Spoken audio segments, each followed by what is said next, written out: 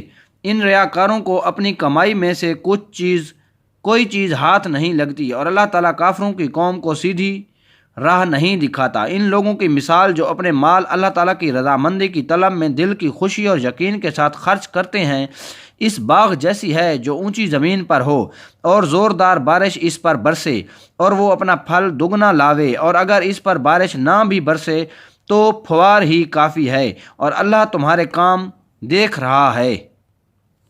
کیا تم میں سے کوئی بھی یہ چاہتا ہے کہ اس کا کھجوروں اور انگوروں کا باغ ہو جس میں نہریں بہہ رہی ہوں اور ہر قسم کے پھل موجود ہوں، اس شخص کا بڑھاپا آ گیا ہو، اس کے ننھے ننھے سے بچے بھی ہوں، اور اچانک باغ کو بگولا لگ جائے جس میں آگ بھی ہو پس وہ باغ جل جائے۔ اسی طرح اللہ تعالیٰ تمہارے لیے آیتیں بیان کرتا ہے تاکہ تم غور فکر کرو۔